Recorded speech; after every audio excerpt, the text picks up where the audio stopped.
प्यारे साथियों, आज के इस वीडियो में हम लोग जो है ना क्लास 10th के लिए जो त्रैमासिक परीक्षा जून मंथ 2025 में आप लोगों का होने जा रहा है, जो कि आप लोगों का एग्ज़ाम होगा 27 जून के दिन। ठीक है बच्चों, सोशल साइंस का आप लोगों का जो एग्ज़ाम जो है यानी सामाजिक विज्ञान का जो लिया जाएगा 27 जून के दिन लिया जाएगा सेकेंड पाली में। तो इस वीडियो में हम लोग सामाजिक विज्ञान का जो है ना सब्जेक्टिव क्वेश्चन जो है बच्चों, इसका हम लोग सॉल्यूशन लेकर के आ चुके हैं। इस वीडियो में सब्जेक्टिव का प्रॉपर आंसर देखेंगे और ऑब्जेक्टिव का जो आंसर है बच्चों वो हम लोग पीछे के वीडियो में देख चुके थे। तो अगर आप लोग नहीं देखें तो इस चैनल पर अपलोड है, जाके देख लीजिए। अगर वो भी नहीं देख पाएगा ना तो सब्जेक्टिव ऑब्जेक्टिव दोनों का पीडीएफ के रूप में हम लोग आंसर कैसे आप लोग गूगल के माध्यम से डाउनलोड कर पाइएगा, हम आगे आपको सिखाएंगे। तो वीडियो में बस बने रहना कंटिन्यू अंत तक, है ना। और चैनल पर पहली बार चैनल को पहला काम तो आप सब्सक्राइब करके नोटिफिकेशन को ऑल पे प्रेस कर लीजिए, वीडियो को लाइक कर लीजिए ताकि आने वाली वीडियोज़ का नोटिफिकेशन आपको मिलेगा। और 2026 का इस चैनल पर तैयारी कराया जा रहा है तो वो भी कर पाओगे। चलो बिना देर करते आगे बढ़ेंगे। टाइम आपको 3 घंटा 15 मिनट का समय मिलेगा। तो कंटिन्यू हम लोग क्वेश्चन पहले क्वेश्चन समझ लो, देख लो, फिर उसके बाद बताऊंगा इसका आंसर। ठीक है, तो देखो सबसे पहले हिस्ट्री में क्वेश्चन मिलेगा लघुत्तरीय। इसमें आपको 6 क्वेश्चन दिया गया है, 3 क्वेश्चन का जवाब देना होगा। तो 2 मार्क्स वाला होगा ना, तो टोटल यहाँ पर 3 दूनी 6 नंबर आपको मिल जाएगा। तो पहला क्वेश्चन देखो, हिंद चीन के प्रति फ्रांस की औपनिवेशिक योजना क्या थी। अगली क्वेश्चन आप देखेंगे तो यहाँ पर 2 नंबर बोला आपसे जा रहा है कि बताइएगा मेटरनिक व्यवस्था का उद्देश्य क्या था।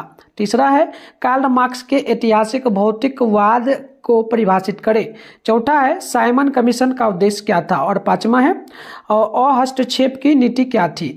चलिए इसके आगे आप देखेंगे प्यारे बच्चों, तो इसके आगे जो आपका क्वेश्चन है, इसके आगे आपका क्वेश्चन हो जाता है 6 नंबर। देखो 6 नंबर क्या बोला कि स्वराज दल की क्या उपलब्धियां थी। तो इस प्रकार से आप देखो हिस्ट्री में ही दीर्घोत्तरीय क्वेश्चन मिला है, इसमें टोटल 7 से 8 यानी कि 2 क्वेश्चन है।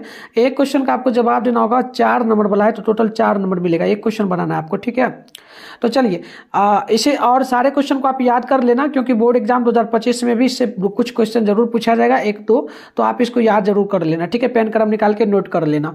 चलो 7 नंबर की जर्मनी के एकीकरण में बिस्मार्क की क्या भूमिका है वर्णन करना है। और 8 नंबर क्वेश्चन आपसे बोला गया कि राष्ट्रीय आंदोलन में अखिल भारतीय राष्ट्रीय कांग्रेस के योगदान की विवेचना करें।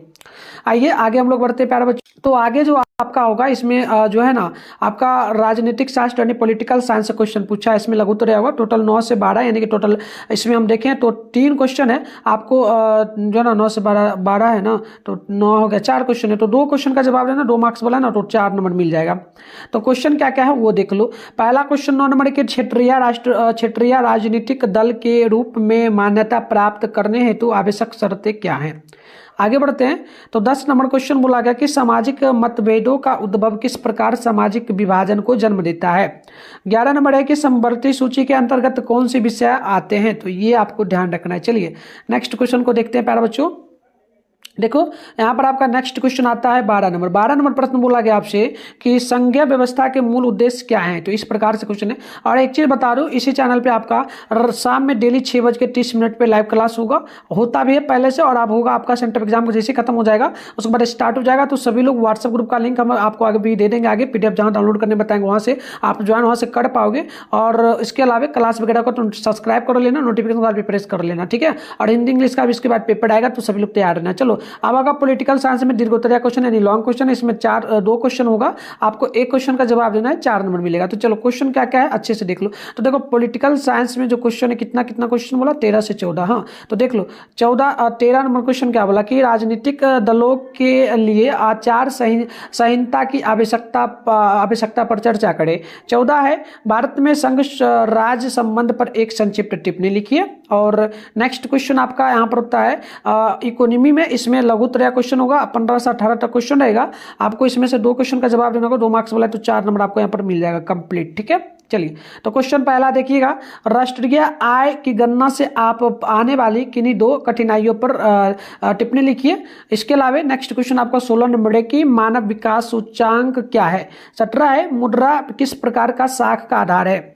और 18 है कि वाणिज्यिक बैंक के सामान्य उपयोगिता संबंधी कार्य बताएं। चलिए नेक्स्ट क्वेश्चन आप देखेंगे, अब आपका लघु दीर्घोत्तरीय क्वेश्चन आता है।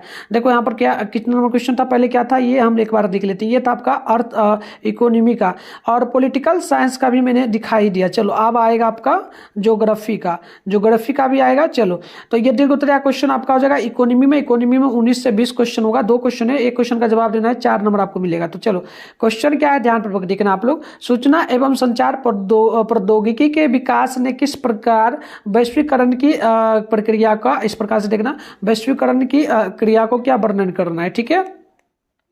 और 20 नंबर क्वेश्चन आपका हो जाएगा कि साख पत्र क्या है, मुद्रा के प्रमुख कार्यों का वर्णन करना है, ठीक है। चलिए अगले क्वेश्चन की बात करेंगे ना, तो भूगोल आपका है, भूगोल में शॉर्ट क्वेश्चन है, इसमें 6 क्वेश्चन है, आपको किन्हीं 3 क्वेश्चन का जवाब देना होगा, 2 मार्क्स वाला है, तो 6 नंबर आपको कंप्लीट यहाँ पर मिलेगा। तो देखो सबसे पहले 21 नंबर क्या बोला कि हरित क्रांति से आप क्या समझते हैं। 22 नंबर है मृदा निर्माण में सहायक कारक कौन से हैं। और नेक्स्ट क्वेश्चन 23 नंबर है संसाधन नियोजन क्यों आवश्यक है। और 24 है कि नदी घाटी परियोजना के उद्देश्यों को लिखिए। इसके अलावा 25 नंबर प्रश्न है कि ऊर्जा के 2 नवीकरणीय स्रोतों का उल्लेख कीजिए। 26 है प्राकृतिक गैस का महत्व बताइए। चलिए अब आपका दीर्घ उत्तरीय क्वेश्चन आता है, तो देखो इसमें 27-28 तक क्वेश्चन था, एक क्वेश्चन का जवाब देना था, 4 नंबर मिलता। बट देखो क्वेश्चन ना ये दीर्घ उत्तरीय जो आपका ज्योग्राफी का कट चुका है, बट कोई ना उसको छोड़ देना, अगर आपसे बन पाए तो बना ले, एक दोनों को एक 4 ही नंबर बना जाएगा, ऐसे बना लेना आपको, ठीक है। ऐसा आंसर मैं आपको दे दूंगा, जहां पर मैं अपडेट करूंगा आप वहां पर आपको मिल जाएगा गूगल में, मैं बताऊंगा कैसे डाउनलोड करना है। देखो आपदा प्रबंधन में आपको 29 से 32 तक क्वेश्चन है, मतलब कि 4 क्वेश्चन है, आपको 2 क्वेश्चन का जवाब देना, 2 मार्क्स वाला है ना, तो 4 नंबर आपको कंप्लीट यहाँ पर मिल जाएगा। तो क्या क्या क्वेश्चन है, क्वेश्चन देख लो। 29 है कि सामान्य संचार व्यवस्था के बाधित होने के प्रमुख कारणों को लिखिए।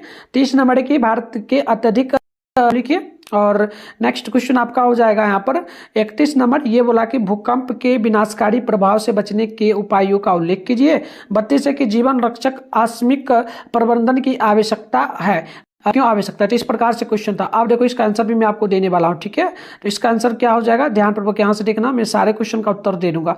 देखो यहाँ पर सब्जेक्टिव का आंसर हम दे रहे हैं, इससे पहले इसका पीडीएफ बता देते कहाँ मिलेगा। तो प्यारे साथियों, आंसर के डाउनलोड करने के लिए आप लोग अपने फोन में गूगल या क्रोम को ओपन करके सर्च बार के आइकन पे क्लिक करेंगे और begusarai-help.com गूगल में आकर के अच्छे से सेम टू सेम सर्च कर लीजिएगा। फिर ऊपर करिएगा तो इस तरीके से जो है begusarai-help.com आपको लिखा हुआ दिखेगा, इस पे आपको क्लिक करना है। क्लिक करते इस प्रकार से इंटरफेस ओपन होगा, आराम से ऊपर आप करेंगे तो यहाँ पे क्लास 10 का ये पूरा का पूरा सेशन दिखेगा। फर्स्ट में आपके सामने Bihar board class 10 June month quarterly exam 2025 लिखा हुआ दिखेगा, इस पे आपको क्लिक करना है। क्लिक करते ही जो है इस प्रकार से इंटरफेस ओपन हो जाएगा। यहाँ पर जो व्हाट्सएप ग्रुप का आपको लिंक मिलेगा, ज्वाइन नाउ जो लिखा है इस पे आपको क्लिक करके ज्वाइन कर लेना है। नीचे बढ़ना है, नीचे बढ़ोगे तो यहाँ पर सारा चीज दिख जाएगा, है ना। और टॉपर नोट्स भी मिल रहा है, आप लोगों को 10th का लेना है तो ऑब्जेक्टिव चैप्टर वाइज आपको सब्जेक्टिव दोनों मिलेगा, साथ में गैस क्वेश्चन भी मिलेगा। मात्र 299 रुपया प्राइज है, लेना चाहते हो तो आप जल्दी ले लेना इसको पढ़ करके बस आप 1 महीना 2 महीना पढ़ के 450 नंबर से भी ज़्यादा ला सकते हो। यह नंबर दिया गया, इस पे आप फोन पे, गूगल पे, पेटीएम के माध्यम से पेमेंट करके इसी नंबर पे आप स्क्रीनशॉट भेज दीजिएगा। क्लास 10th के लिए जो भी सब्जेक्ट लिख के भेजिएगा आपको नोट्स मिल जाएगा, और नहीं तो लेने से पहले कॉल करके मैसेज करके पूछ लीजिए, मिल जाएगा, ठीक है। चलिए नीचे बढ़िएगा ना, तो आंसर की डाउनलोड करने के लिए क्लास 10th के लिए ऑल सब्जेक्ट का दिख जाएगा। यहाँ पर हिंदी है, संस्कृत है, उर्दू है। इसके अलावा आगे बात करोगे तो यहाँ पर आपको नॉन हिंदी का, साइंस का, सोशल साइंस का, मैथ का, इंग्लिश का, मैथिली का मिलेगा। फिलहाल यहाँ पर सोशल साइंस से सामने क्लिक हेयर लिखा है, इस पर क्लिक करेंगे तो आपका डाउनलोड हो जाएगा। तो फ्रांस की योजना इस प्रकार थी। आप ना क्या करना प्यारे बच्चों, नंबर दे के लिखना। एग्जाम में जब लिखोगे ना तो यहाँ नंबर 1 दे देना, नंबर 2, नंबर 3, नंबर 4। हम बस ऐसे जल्दी जल्दी से कर दिए, ठीक है। तो लिखना है कि व्यापारिक लाभ का हासिल करना, सामरिक दृष्टि से महत्वपूर्ण क्षेत्र पर नियंत्रण करना, टच और ब्रिटिश कंपनियों से व्यापारिक प्रतिस्पर्धा का सामना करना। अगला लिखोगे पिछले इलाकों को उपनिवेश बनाना। आगे देखिए आपका जाएगा 2 का जो आंसर होगा, लिखना है आपको कि इस व्यवस्था का उद्देश्य यूरोप में संतुलन कायम कर, जिसे फ्रांस की क्रांति नेपोलियन के युद्धों ने भंग कर दिया था। आगे आप नंबर में लिख लेना है, 3 नंबर का आंसर लेना, मानव समाज के एक चरण से दूसरे चरण तक विकास है और इसे आर्थिक या भौतिकवादी आधार पर व्याख्या करते हैं। चलिए 7 नंबर का आंसर आप लोग देखेंगे तो 7 का यहाँ पर आंसर हो जाएगा आपका, ये पर्सिया के मुख्यमंत्री थे। जर्मनी के एकीकरण की बुनियाद में बिस्मार्क ने पर्सिया की सेना और सहारा लिया था। 60 ऑस्ट्रेलिया, डेनमार्क और फ्रांस जो ना पर्शिया की जीत के साथ युद्ध समाप्त हुई और इस तरह से जर्मनी एकीकरण का काम पूरा हुएंगे। तो यहाँ पर प्यारे बच्चों आगे आपका के बाद हम लोग 11 नंबर का दे रहे हैं, तो आप जैसे जैसे नंबर वाइज आंसर दे रहे हैं आप वैसे ही तो लिखना आपको 11 नंबर का आंसर। इस भारतीय संविधान एक हिस्सा है। समवर्ती सूची के कुछ अन्य विषय आपराधिक कानून, विवाह, तलाक, कार्रवाई योग, गलतियां जो ना दिवालियापन और दिवाला न्याय और न्यास और जो ना ट्रस्टी, साक्ष्य और शपथ, सिविल प्रक्रिया, अदालत की अपमानना, उसके बाद लूनी और मानसिक। इसके अलावा लिखिएगा जानवरों के लिए जो ना क्रूरता को रोकथाम, आर्थिक और सामाजिक नियोजन आदि। तो इस प्रकार से लिखेंगे। अब आपका 12 का आंसर हो जाएगा देश की एकता की सुरक्षा करना और उसे बढ़ावा देना तथा इसके साथ ही क्षेत्रीय विविधताओं का पूरा सम्मान करना। इस कारण संघीय व्यवस्था के गठन और कामकाज के लिए 2 चीजें सबसे महत्वपूर्ण हैं। आगे आप 14 का आंसर लिखेंगे। भारत एक राज्यों का एक संघ है। भारत के संविधान को विधायक पालिका, कार्यपालिका और केंद्र तथा राज्यों के बीच वित्तीय शक्तियों में विभाजित किया गया है, जो संविधान को संघीय विशेषता प्रदान करता है, जबकि न्यायपालिका एक श्रेणीबद्ध संरचना में एकीकृत है। बात करते हैं 15 नंबर का आंसर। तो 15 का आंसर आपको लिखना होगा राष्ट्रीय आय की गणना में अनेक कठिनाइयां आती हैं, निम्न प्रकार से हो सकती है। नंबर दे के लिख देना। नंबर 1 नंबर 2 लिखना। पहला, कम विकसित देशों में वस्तु विनिमय प्रणाली प्रचलित होने के कारण राष्ट्रीय आय का सही अनुमान नहीं लग पाता। आगे आप लिख देंगे इसमें दूसरा में कि देश में व्याप्त अशिक्षा के कारण सही संरचनाएं प्राप्त करना संभव नहीं होता है।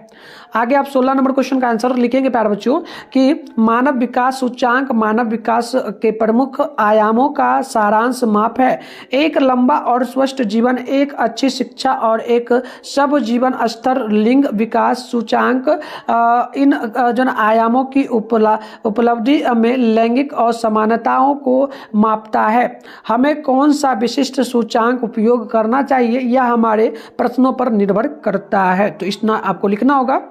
और आगे आप लिखेंगे 19 नंबर का आंसर। तो 19 नंबर के आंसर में आपको लिखना होगा कि सूचना और संचार प्रौद्योगिकी वैश्वीकरण के साथ घनिष्ठ रूप से जुड़ी हुई है। हाल के समय में दूरसंचार, कंप्यूटर, इंटरनेट के क्षेत्र में प्रौद्योगिकी तेजी से बदल रही है।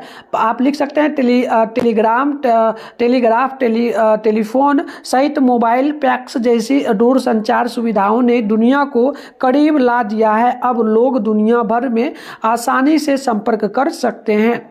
चलिए नेक्स्ट क्वेश्चन आपका 21 नंबर का आंसर हो जाएगा। कृषि उत्पादों तथा कृषि से संबंधित औजारों, कीटनाशी, खाद, उन्नत किस्म का बीज आदि को विकसित करने की प्रणाली को हरित क्रांति कहते हैं, जिससे अन्न, दूध, कपास, फल आदि का उत्पादन अधिक से अधिक हो सके। चलिए नेक्स्ट क्वेश्चन आपका 22 का आंसर हो जाएगा कि वैज्ञानिक मृदा निर्माण के लिए निम्नलिखित कारकों को जिम्मेदार मानते हैं। मूल सामग्री, जलवायु, जीव, स्थलाकृति और समय। ये कारक परस्पर क्रिया करके जो ना मिनेसोटा में 1108 से अधिक विभिन्न मृदा श्रृंखलाएं बनाते हैं। आगे आपको 23 नंबर का आंसर लिखना है। संसाधन नियोजन का उद्देश्य संसाधनों का प्रभावी उपयोग सुनिश्चित करना है और यह सेवा कंपनियों और परियोजनाओं का एक अभिन्न अंग है।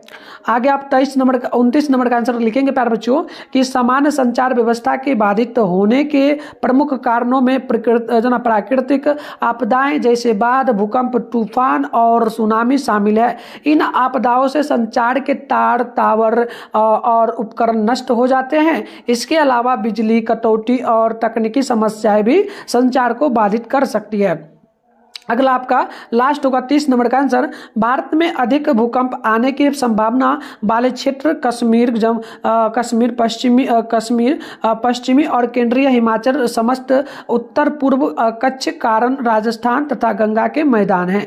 तो चलिए मिलते हैं हम लोग इंग्लिश और मैथ के पेपर के साथ। तब तक के लिए बाय बाय प्यारे बच्चों। वीडियो को शेयर करना, वीडियो को लाइक करना, चैनल पे पहले चैनल को सब्सक्राइब कर लेना आप लोग।